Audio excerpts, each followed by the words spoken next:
Bienvenue à toutes et à toutes pour cette session d'information sur les programmes d'échange et en particulier sur Erasmus. Alors je sais que c'est un petit peu particulier de parler de programmes d'échange en ce moment alors qu'on ne peut pas vraiment voyager, mais on va essayer de faire abstraction de ce petit inconvénient pour le moment puisqu'on va parler de programmes d'échange pour l'année 2021-22.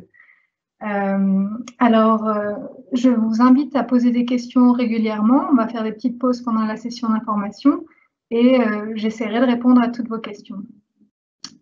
Alors déjà, pourquoi partir en Erasmus? Pourquoi partir en programme d'échange? Alors c'est vrai qu'on est en train de faire cette session d'information pour que vous veniez étudier à l'ULB et puis tout de suite après, on vous parle de partir en Erasmus. Alors ça peut sembler un petit peu illogique, mais en fait, l'expérience d'étudier à l'étranger, c'est comme combiner des super pouvoirs, puisque vous bénéficiez de l'enseignement à l'ULB, qui est un enseignement de qualité, et vous avez la possibilité de combiner cet enseignement avec une expérience à l'étranger qui vous apportera à la fois des compétences linguistiques, mais aussi des compétences transversales, dont je vais vous dire un petit mot dans quelques minutes. Et c'est aussi peut-être une opportunité d'aller voir sur place, d'aller vérifier, d'aller faire des recherches sur l'enseignement que vous aurez obtenu à l'ULB. Alors pourquoi partir? On a des chiffres pour soutenir notre argument, puisqu'on remarque que les étudiants qui sont partis en programme d'échange reviennent avec des compétences transversales très importantes.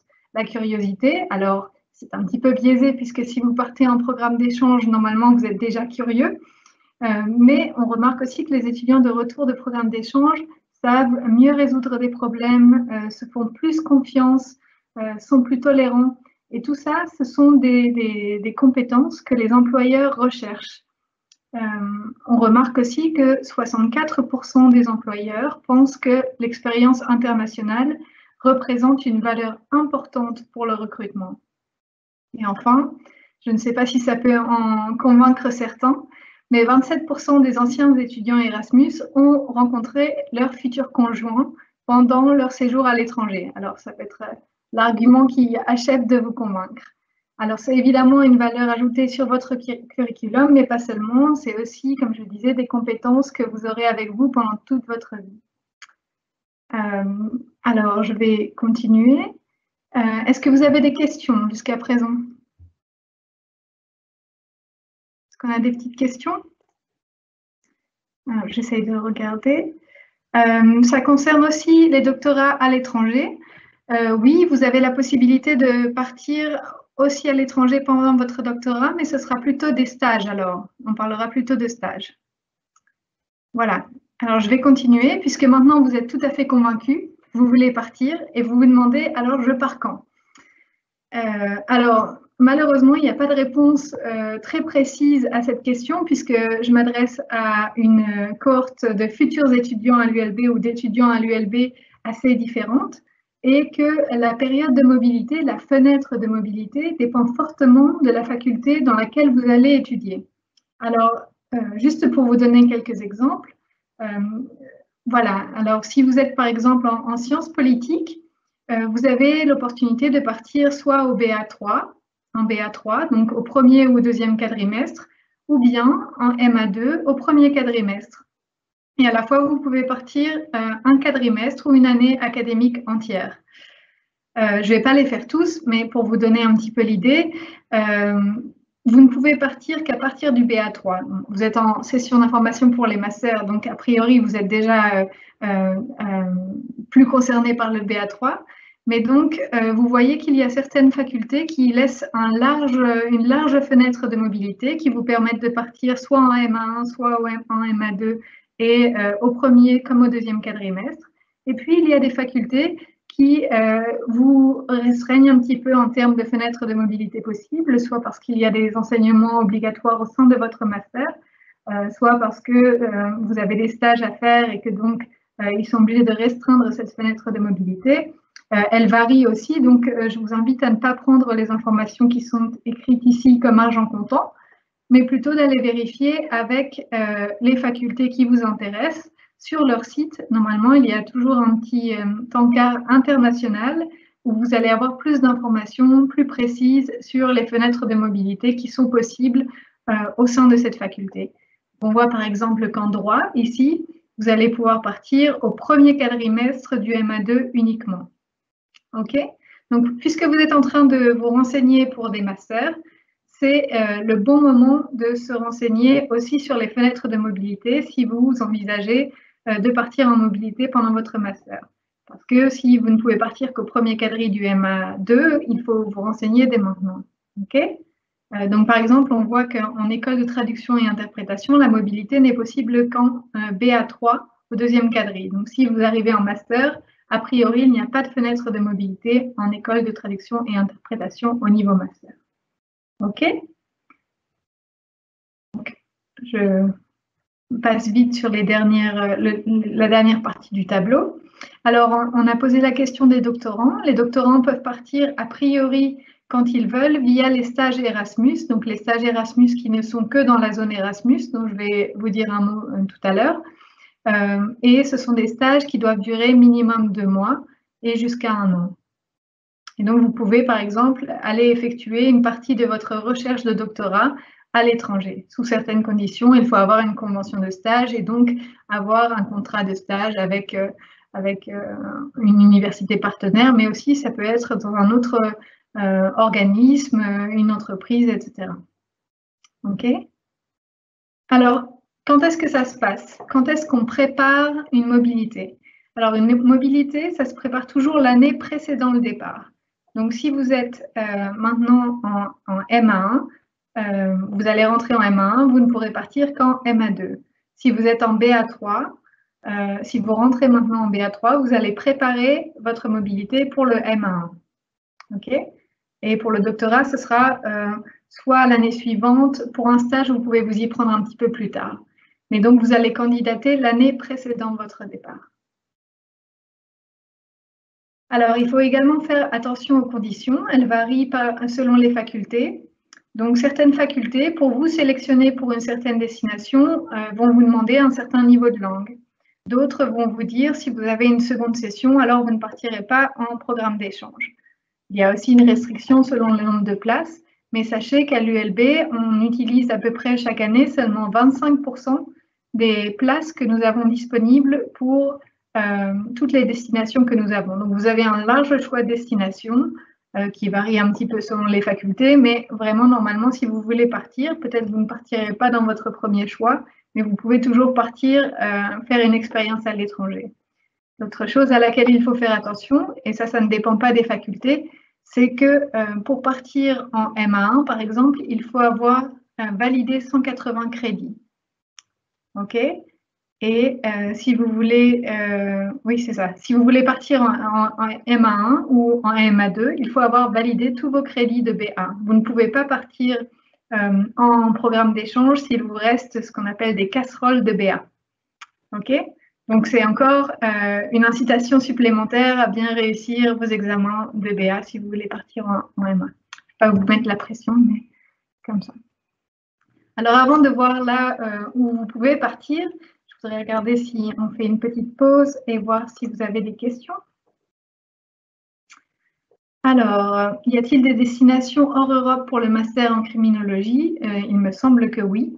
Je vais vous montrer tout de suite comment pouvoir vérifier cette information. Et alors, je vais juste regarder. Il y a beaucoup de questions. Je ne vais pas pouvoir répondre à tout de suite, mais on fera aussi un petit Q&A à la fin. Pour les questions précises concernant une mobilité vers une certaine destination, je vous invite à voir directement en faculté puisque je représente le service de la mobilité étudiante. Nous sommes organisés au niveau central et donc nous n'avons pas une connaissance très détaillée des destinations par faculté. Donc là, c'est votre coordinateur facultaire qui pourra vous donner de plus amples informations. OK? Alors, OK. Donc, où pouvez-vous partir? Puisque je vois que beaucoup des questions, beaucoup d'entre vous s'interrogent sur les destinations. Alors, déjà, il faut savoir que vous ne pouvez pas partir dans une université que vous auriez choisie comme ça. Il faut que ce soit une université avec laquelle l'ULB a signé un accord. Alors, pour vous rassurer, l'ULB a signé des accords avec beaucoup d'universités, donc vous avez un large choix. Pour les stages, comme je vous le mentionnais, vous pouvez partir n'importe où en Europe, dans les pays du programme Erasmus, qui rassemble à la fois les pays de l'Union européenne, mais aussi la Macédoine, la Serbie, la Norvège, la Turquie, l'Islande et le Liechtenstein, très important. Donc pour les stages, c'est vraiment dans les pays du programme Erasmus. Pour le reste, c'est vraiment dans les universités où l'ULB a signé un accord. Et les destinations et les conditions varient par filière. Donc, selon les destinations possibles, vous allez pouvoir partir en Europe ou hors Europe via des conventions qui ont été signées par votre faculté. Et ça, c'est très intéressant puisque votre faculté ayant signé ces accords, ça veut dire qu'elle connaît bien l'université partenaire, peut-être qu'il y a des échanges de longue date et qu'il y a des programmes qui sont déjà préétablis. Souvent, les professeurs qui ont signé ces accords se connaissent et donc on peut bien vous aiguiller en faculté vers ces destinations. L'ULB signe aussi des accords au niveau institutionnel. Ce sont des accords exclusivement hors Europe. Alors, ce sont des accords pour lesquels il y a un nombre limité de places pour toute l'ULB. Donc, c'est-à-dire qu'on va avoir peut-être 3 ou 4 places pour toute l'ULB. Et donc là, la sélection ne sera pas uniquement au niveau de la faculté, mais il va y avoir une première sélection au niveau de la faculté, puis une deuxième sélection au niveau de l'ULB.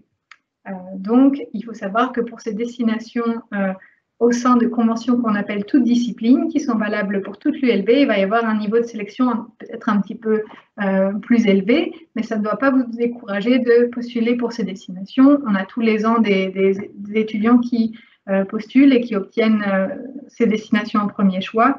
Ce sont notamment, par exemple, des conventions pour le Japon ou pour Montréal. Et on a beaucoup de place aussi pour certains de ces partenaires. Donc, ça ne doit pas vous décourager, mais vous devez savoir qu'il y a peut-être une sélection un petit peu plus rude. Mais alors, ce qu'on vous conseille de faire, c'est de postuler à la fois pour des conventions qui sont signées au niveau institutionnel et des conventions qui sont signées en faculté, puisque dans la majeure partie des cas, vous avez la possibilité de faire plusieurs choix. Et donc, si vous n'obtenez pas votre premier choix, vous allez pouvoir vous reporter peut-être sur une destination qui vous plaît tout de même et partir vers un second ou un troisième choix. Quelque chose que je n'ai pas écrit ici, c'est que vous pouvez aussi partir en Belgique. Donc, si vous avez peur d'avoir le mal du pays, ou si vous avez des attaches ici ou des charges familiales, par exemple, et que vous voulez partir en échange, bénéficier d'un enseignement différent, mais que vous ne pouvez pas vous permettre de vous absenter pendant 6 mois ou 1 an, vous pouvez partir dans une université en Flandre. Donc, par exemple, on a des étudiants qui vont étudier un quadrimestre à Gand ou à Leuven ou bien encore à la VUB. Donc, ça, c'est possible. Alors, comment pouvez-vous accéder aux destinations pour chaque faculté? Donc, vous allez vous rendre sur notre site internet. Vous allez aller dans « Étudier » et ensuite « Partir ou venir en échange ». C'est assez intuitif. Si vous voulez rejoindre directement la page du service de mobilité étudiante, il vous suffit de taper www.ulb.be/Erasmus. Et alors, vous allez arriver sur notre page. Vous allez dans « Partir » et là, vous allez avoir un petit encadré « Destination ». Alors, vous arrivez sur cette page et là, il vous suffit d'indiquer la faculté dans laquelle vous allez étudier. Parfois même, vous pouvez affiner et indiquer votre département. Et ensuite, vous mettez « Rechercher » et là, vous allez avoir une carte avec toutes les destinations qui vous sont offertes au sein de cette faculté ou de ce département. Vous avez aussi en dessous de la carte une liste de tous les établissements. Si vous cliquez sur un des établissements de cette liste, vous allez avoir des détails sur cet établissement. Donc, par exemple, là, on a cliqué sur l'Université de Copenhague au Danemark et on voit que cette cet échange est possible pour les étudiants de droit, donc on avait renseigné droit avant. C'est un programme d'échange Erasmus qui est ouvert à la fois aux étudiants en bachelier et en master. Donc là, vous avez aussi vraiment le code ISCED de la discipline. Vous avez le nombre de places par année, 2 ici, et le nombre de mois de mobilité par étudiant. Donc là, vous pouvez partir un quadrimestre, 5 mois. Alors, il faut savoir qu'avec certaines universités, on peut négocier un peu. Si vous êtes le seul étudiant à partir à Copenhague cette année-là et que vous voulez partir 1 an, peut-être qu'on peut négocier avec l'université pour que vous partiez 1 an. OK? Alors, je vais vous donner maintenant des petits conseils pour choisir votre destination, parce qu'on a tous envie d'exotisme. Alors évidemment, là, on a des choses un petit peu plus prosaïques qui se rappellent à nous dans le choix de la destination avec la situation du Covid. Mais si on fait abstraction de cette situation, il y a quand même certains critères qui doivent vous guider pour faire le choix de votre destination. Déjà, dans quelle langue les cours de votre université potentielle d'accueil sont-ils offerts et dans quelle langue pouvez-vous étudier? Alors, il faut connaître évidemment vos connaissances à la base, mais aussi votre marge de progression. Il faut vous dire que si vous comptez partir à l'automne 2021, ça vous laisse quand même 1 an et quelques mois pour progresser dans cette langue. Donc, il ne faut pas vous dire maintenant, je n'ai pas le niveau en italien, donc je ne partirai pas en Italie. Il faut vous dire, est-ce que d'ici à septembre 2021, j'arriverai à maîtriser suffisamment l'italien pour partir en Italie? Vous savez qu'il y a aussi des aides à l'ULB pour enrichir votre niveau de langue. Vous pouvez aller à ULB Langue pour améliorer votre anglais et votre néerlandais notamment. Et puis, il y a la F9 aussi qui offre des cours, une association qui est partenaire de l'ULB et qui offre des cours dans d'autres langues. Donc, c'est un premier critère à prendre en compte. Alors, vous choisissez peut-être une université ou vous choisissez un pays. Ça peut être assez différent. Alors, la météo est un critère non négligeable. Vous pouvez aussi choisir à l'intérieur d'un pays une université selon son classement et sa réputation. La cohérence avec votre programme d'études, c'est très important et ça joue peut-être aussi au moment de votre candidature en faculté. Est-ce que votre choix est cohérent avec ce que vous étudiez, avec votre programme académique, votre projet pédagogique et professionnel? Et puis, des choses aussi à prendre en compte, ça peut être le coût de la vie. Attention, quand on part en Australie, c'est très exotique et c'est quelque chose qui, effectivement, est très attrayant, mais la vie est très, très coûteuse. Quand on part en Suède, on n'a pas les mêmes dépenses que si on part en Slovénie, par exemple. Alors, oui, ce sont des choses très, très terre à terre, mais qu'il faut quand même prendre en compte au moment de candidater pour une destination plutôt qu'une autre. Enfin, la vie sur le campus, c'est quelque chose aussi d'important puisque, je ne l'ai pas dit au début, mais l'expérience Erasmus, c'est une expérience académique évidemment, mais c'est aussi une expérience humaine. Et je crois que je n'ai pas besoin de le détailler beaucoup plus, mais on part aussi en Erasmus pour apprendre à se connaître soi-même, pour se faire des amis, et souvent qui resteront des amis assez proches pour toute la vie. Donc, choisissez peut-être aussi une destination en fonction de cet objectif. Ça peut être une stratégie. Alors, il faut choisir le bon programme. On vous invite vraiment à consulter le catalogue de cours de l'université partenaire pour voir la disponibilité des cours. Est-ce que les cours qui vous intéressent sont disponibles au Q1 ou au Q2? Vous pouvez aussi en profiter pour étudier une option non disponible à l'ULB. Si vous êtes intéressé dans l'archéologie, peut-être qu'aller en Égypte, c'est quelque chose qui est tout à fait pertinent et que vous ne pouvez pas faire les mêmes découvertes et recherches que si vous étiez resté à Bruxelles. Donc ça peut être aussi un bon argument. Et enfin, on remarque de plus en plus qu'il y a un appel de l'exotisme hors Europe. C'est ce que nous, on appelle au service de mobilité étudiante l'effet Ryanair, puisque vous avez voyagé souvent déjà un petit peu en Europe. Mais il faut savoir qu'un voyage en Europe, c'est un petit peu plus compliqué à envisager, puisqu'il y a des démarches particulières, le visa. Alors, je ne reviens pas sur la situation du Covid qui complique un petit peu en ce moment les voyages hors Europe, mais on espère que ce sera résolu pour la période où vous partirez. Et enfin, à noter, le financement est un peu moins important. Les bourses sont un petit peu moins importantes lorsqu'on part hors Europe qu'en Europe. Alors, ça peut paraître un petit peu contre-intuitif, mais je vous expliquerai pourquoi tout à l'heure. Alors, je vous invite vraiment à vous renseigner, surtout si vous décidez de postuler pour une destination toute discipline. Donc, c'est des universités avec lesquelles on signe au nom de l'ULB, mais alors on ne vérifie pas si toutes les facultés de l'ULB ont bien une correspondance chez le partenaire. Donc, il faut vraiment vérifier si, par exemple, si vous êtes en psychologie, il y a une faculté de psychologie dans l'université partenaire si c'est une convention toute discipline. Le dernier petit mot, c'est que voilà, si vous postulez pour Barcelone, c'est peut-être ça l'image de Barcelone que vous avez en tête. Une Barcelone sous le soleil, le Parc Güell, la Sagrada Familia. Et par contre, le campus de l'Université de Barcelone, voilà à quoi il ressemble. Il est à 30 km de Barcelone. Donc, renseignez-vous bien aussi sur ce genre d'aspect logistique. Est-ce qu'il y a un campus? Est-ce qu'il y a des résidences, etc.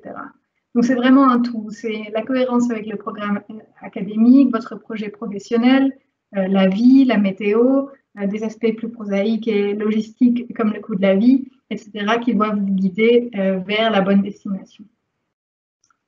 OK? Alors, si on revient sur le parcours type d'un étudiant Erasmus de A à Z, vous faites votre recherche, votre information, votre choix. C'est ce que vous êtes aussi en train de faire maintenant, vous renseignez. Donc, bravo, vous êtes déjà dans la première case.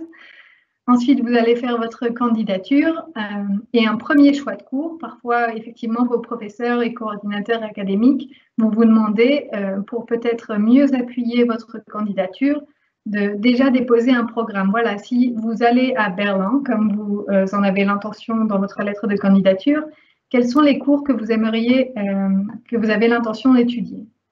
Alors, il faut savoir, évidemment, que les cours que vous étudierez en Erasmus, vous n'aurez pas à les repasser une fois que vous rentrerez à l'ULB. Donc, vous allez choisir un programme de cours de 30 CTS, qui correspond à un quadrimestre, par exemple.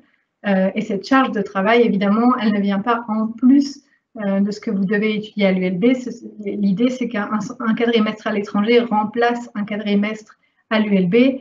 Et donc, c'est aussi pour ça que vous devez avoir l'accord de votre coordinateur académique. Donc ensuite, vous faites votre candidature, vous êtes sélectionné par la faculté. Si c'est une destination toute discipline, il y a peut-être une sélection par l'ULB. Et parfois, pour certaines universités très exigeantes, il peut y avoir encore une sélection au niveau de l'université d'accueil. C'est le cas, par exemple, pour les universités japonaises ou australiennes qui vont nous dire ce n'est pas suffisant que vous soyez sélectionné par l'ULB, nous, on veut voir et on veut pouvoir approuver votre candidature. Une fois que vous êtes approuvé, vous allez faire l'inscription en ligne et les démarches pour l'université d'accueil. Et donc, c'est là que vous commencez à développer votre autonomie, puisque là, nous n'intervenons plus, l'ULB n'intervient plus, c'est vous qui vous inscrivez. Une autre chose qui est importante de signaler à ce moment-là, c'est que vous ne payez qu'une fois les droits d'inscription. Évidemment, vous les payez à l'ULB et vous ne les payez pas dans l'université d'accueil. Donc, c'est une inscription administrative. Évidemment, même si vous êtes sélectionné, il vous faut encore réussir vos examens. Comme je vous le disais tout à l'heure, vous devez réussir 180 ECTS pour pouvoir partir en master. Ensuite, vous partez, tout va bien. Vous faites votre choix de cours définitif une fois sur place, puisqu'effectivement, au moment de la candidature, soit en février, plus ou moins, vous n'avez peut-être pas choisi des cours qui sont tous disponibles une fois que vous arrivez sur place, ou alors vous vous rendez compte que peut-être un des cours est donné sur un autre campus. Et donc, vous avez un petit moment, une fois arrivé sur place, pour faire votre choix de cours définitif. Et enfin, à votre retour, vous avez quelques documents à remettre aussi à l'ULB pour que votre dossier administratif soit complet. Voilà, avant qu'on parle d'argent, je vais faire une petite pause. Est-ce qu'il y a des questions? Alors,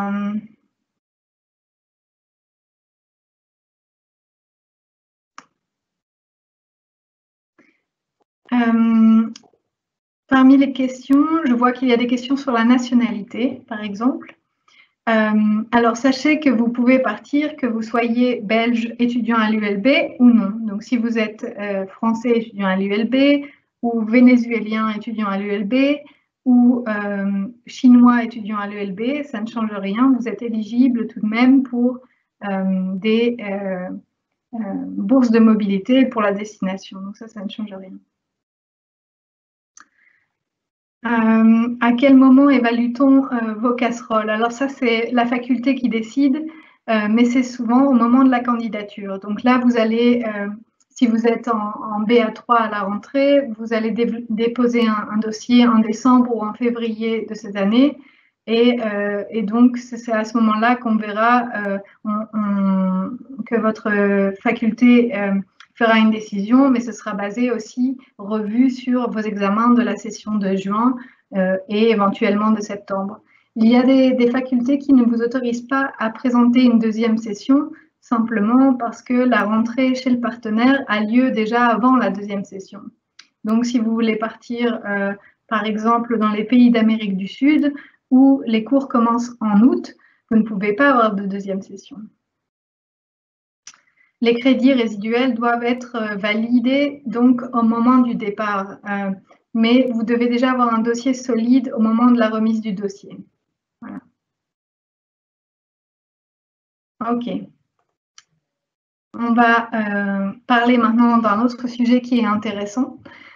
C'est les bourses d'études quand vous partez en Erasmus ou hors Europe.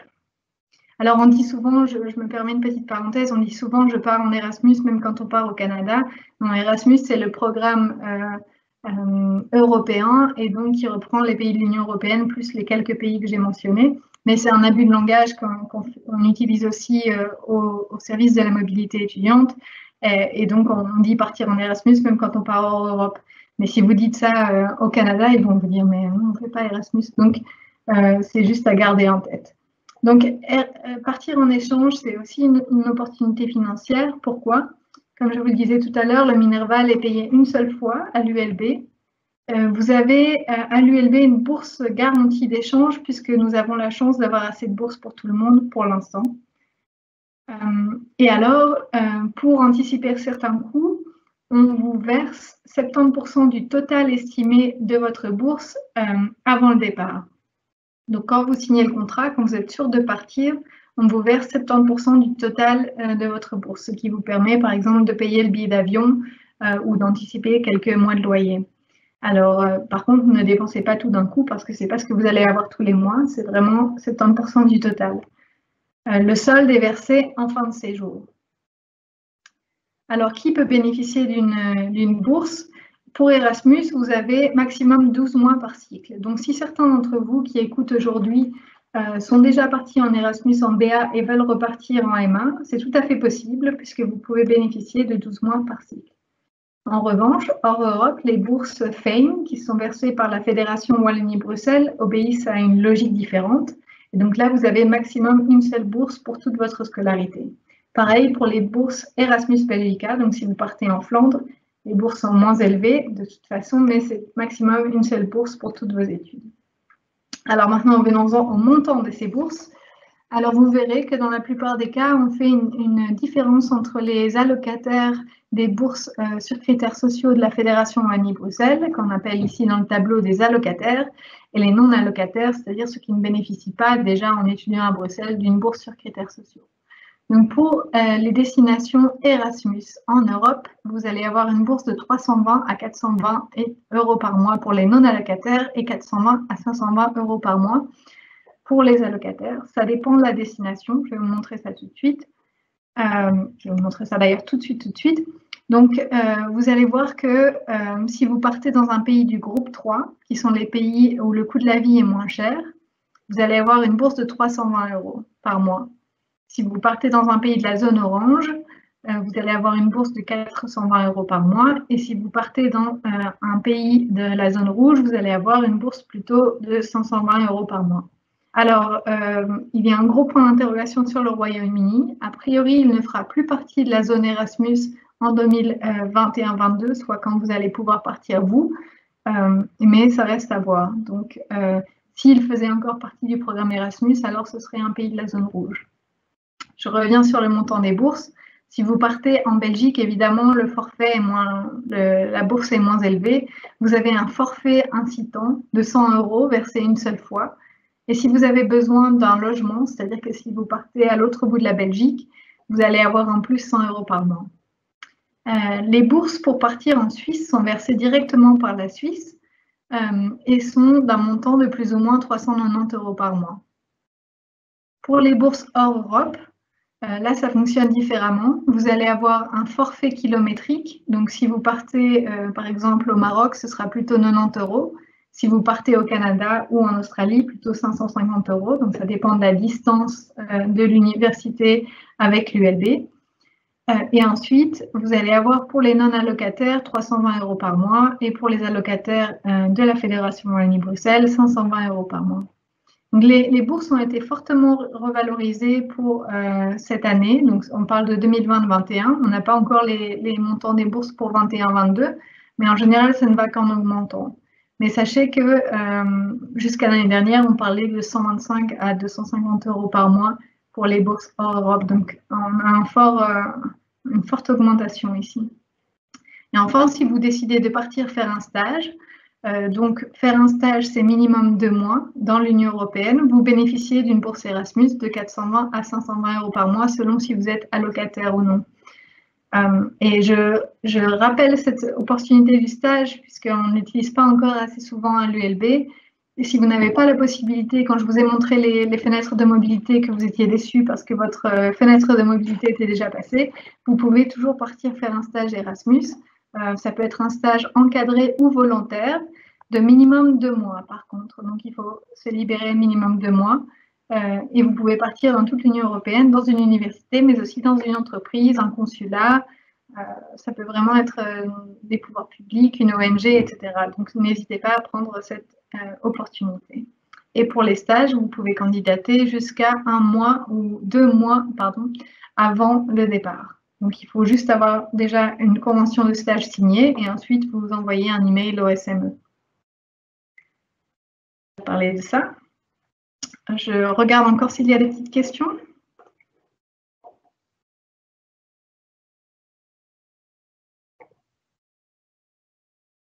Alors, on pose une question sur les universités de l'Amérique du Nord où la rentrée se fait en janvier.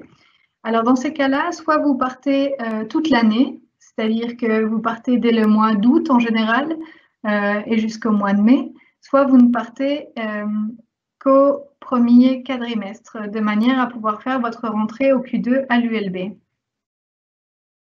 Il n'y a pas de chatroom pour la mobilité étudiante. Par contre, à la fin de la présentation, je vous donnerai un email où vous pourrez poser vos questions. OK? On va repartir sur les candidatures. Donc, maintenant que vous êtes tous convaincus, que vous savez où vous voulez partir et quand vous voulez partir, vous vous demandez, mais quand est-ce que je postule? Justement. Alors, on a 2 dates pour les candidatures, puisque je vous expliquais que si vous candidatez pour une destination toute discipline, donc vous allez les voir inscrites comme telles dans les descriptions des destinations, convention toute discipline, convention ULB. Donc, ici, on doit avoir une sélection à la fois en faculté et à la fois au niveau de l'ULB. C'est pourquoi l'échéance de candidature est un petit peu anticipée. Et là, si vous voulez partir donc en 2021-22, vous allez devoir postuler pour décembre 2020 après obtention de l'accord de votre coordinateur en filière. Si en revanche, vous souhaitez partir via des conventions Erasmus, Erasmus Belgica, Suisse et des conventions hors Europe facultaires, là, les échéances varient selon les facultés. Il y a des facultés qui font une sélection déjà au mois de novembre, avec l'avantage que vous êtes fixé plus tôt, et d'autres facultés qui laissent une échéance un petit peu plus longue à leurs étudiants pour postuler jusqu'au mois de février. Alors, comment vous postulez? Vous allez voir qu'il y a un formulaire différent par faculté dont le lien vous est remis par votre coordinateur académique ou administratif en faculté. Il y a des sessions d'information qui sont organisées pendant tout l'automne par vos coordinateurs. Donc, je vous invite à être très attentif parce que comme les modalités divergent par faculté, vous devez avoir toutes ces informations qui sont relatives vraiment à votre filière et faculté. Donc, vous allez avoir un formulaire. Vous devez souvent remettre un Learning Agreement provisoire. Un Learning Agreement, c'est en fait le tableau des cours que vous auriez suivis à l'ULB et le tableau des cours correspondants que vous suivrez dans l'université d'accueil. Donc, les cours de remplacement, en fait. Donc, l'idée, c'est que vous suiviez un programme avec un poids équivalent qui soit aussi de 30 crédits, par exemple, ou de 60 crédits si vous partez pour une année complète. Certaines facultés demandent une lettre de motivation et certaines facultés demandent aussi le relevé de notes depuis le B1 pour pouvoir attribuer les places les plus demandées aux meilleurs étudiants. Alors, je souris. On a, comme je vous l'ai dit, beaucoup de places et moins d'étudiants qui partent. Donc, en général, vous avez une grande chance d'avoir, si ce n'est votre premier, peut-être votre deuxième ou votre troisième choix.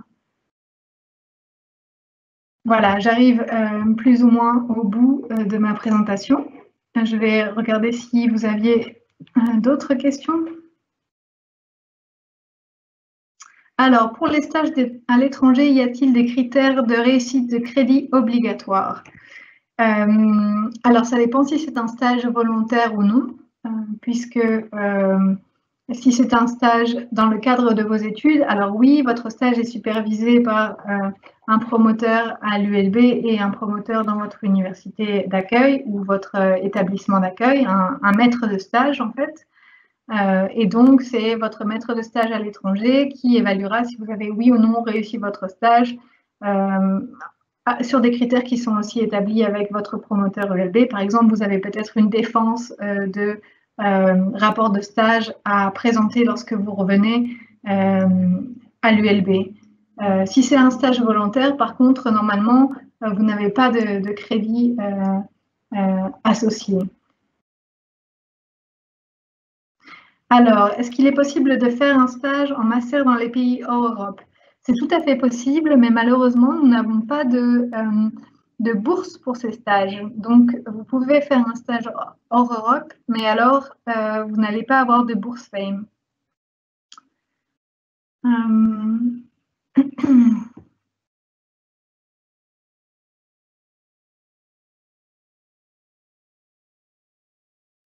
Les crédits supplémentaires dans une année passerelle sont-ils considérés comme des casseroles? Alors là, c'est à votre faculté de voir. Pour tout ce qui est seuil à partir duquel vous pouvez partir en échange ou non, je vous renvoie vers vos facultés, puisque ça, c'est vraiment quelque chose qui est décidé par vos facultés et même par votre jury, en fait. C'est eux qui décideront si vous êtes éligible ou non pour une mobilité selon les enseignements qu'il vous reste à valider. OK? Alors, pour les stages jeunes diplômés Erasmus, pour l'instant, nous n'offrons pas cette possibilité à l'ULB, mais nous sommes en pleine réflexion pour pouvoir vous faire bénéficier de cette opportunité. C'est effectivement une opportunité qui est offerte par la Commission européenne, mais à l'ULB, pour pouvoir partir en stage Erasmus, il faut être inscrit à l'ULB. Or, pour être inscrit à l'ULB, il faut avoir un programme académique et donc pour l'instant, nous sommes en train de chercher une solution pour pouvoir vous permettre de partir en tant que jeune diplômé. Ok. Alors, les offres de stage ne sont pas publiées sur le site de l'ULB ou du service de la mobilité étudiante. C'est à vous de trouver vos stages de manière proactive. Je suis sûre qu'il y a certaines facultés qui recensent des offres de stage ou qui recensent des organismes qui ont accueilli des anciens étudiants de l'ULB et qui peuvent vous aiguiller sur ce point, mais il n'y a pas au service de mobilité étudiante une liste des offres de stage. Vous pouvez suivre notre page sur Facebook, facebook.com/ULB Erasmus. Et là, nous publions parfois des offres de stage, mais c'est quand même assez de manière anecdotique et non exhaustive. Donc, je vous renvoie peut-être vers vos facultés et aussi sur le Career Center de Infor Emploi, qui publie souvent des offres de stage. Je vais prendre une dernière question. Y a-t-il des destinations où le TOEIC est toujours requis? Oui, il y a certaines destinations qui requièrent des examens de langue. que ce soit le TOEIC, le TOEFL ou le DAFL, ou encore des examens en espagnol dont je ne me rappelle plus le nom. Mais donc, il y a des universités qui requièrent un certain niveau de langue. Vous allez trouver cette information normalement quand vous allez sur la carte. Et je vais peut-être vous montrer, ce sera plus simple. Alors, on va revenir un petit peu en arrière. Voilà. Quand vous allez ici, quand vous allez cliquer sur votre destination, donc vous accédez à la carte en fonction des destinations accessibles par faculté ou même par filière. Et vous allez avoir les exigences académiques. Donc ici, on va vous dire avoir validé un cours de mathématiques débutant ou avoir fait au moins 3 ans d'économie. Et vous allez avoir aussi des critères de langue. Ce n'est pas le cas pour cette université, mais parfois vous allez voir TOEIC obligatoire avec ce score, ou alors TOEFL obligatoire avec ce score, ou bien encore niveau B2 conseillé. Donc dans ce cas-là, on ne va pas vous demander une preuve de niveau de langue, mais on va vous dire pour pouvoir suivre les cours, il faut au moins avoir ce niveau-là en japonais ou en italien ou en roumain. Ok. Alors, je reviens à ma page de contact. Voilà. Alors, comme je vous le disais, nous organisons, enfin, les facultés organisent toutes maintenant des réunions d'information par filière en septembre-octobre, c'est-à-dire parfois même pas au niveau facultaire, mais au niveau du département. Et donc, c'est vraiment important, si vous voulez partir pendant votre master, d'assister à ces réunions. Vous pouvez aussi trouver plein d'infos sur notre site, donc www.ulb.be/Erasmus. Et j'espère que vous n'aurez pas d'excuses pour ne pas partir en mobilité. C'est vraiment une très, très chouette expérience que nous vous encourageons à faire, que vos professeurs vous encouragent à faire. Je sais que c'est un contexte un petit peu particulier en ce moment et envisager un séjour, c'est peut-être difficile. Mais ça reste une très très chouette expérience sur le niveau professionnel, humain, académique. Voilà. Et donc, si vous voulez rencontrer la communauté Erasmus, il y a plusieurs moments clés dans l'année. Vous allez avoir la semaine de la mobilité internationale début novembre. Vous allez avoir les apéros Erasmus organisés en partenariat avec Erasmus Student Network et Express Erasmus, deux associations étudiantes qui rassemblent des étudiants Erasmus et ULB à l'ULB. Donc, vous pouvez aussi rejoindre ces associations si vous souhaitez déjà rencontrer des étudiants Erasmus. On a aussi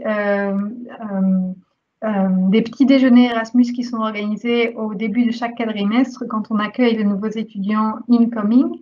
Et donc là, l'idée, c'est qu'ils rencontrent aussi des étudiants de l'ULB et que vous puissiez leur parler de leur expérience. N'hésitez pas à vous joindre à ces événements. Et enfin, on est présent sur les réseaux sociaux puisqu'on est présent sur Facebook et sur Instagram. Vous trouverez aussi sur notre site des témoignages vidéo d'étudiants qui sont partis en Erasmus, qui partaient cette année et pour qui probablement l'expérience a été encore autrement enrichissante et différente que pour les étudiants des cohortes précédentes. Mais voilà, vous pouvez voir toutes ces informations sur nos réseaux sociaux. Je regarde encore si vous avez des questions. Plus de questions, très très bien.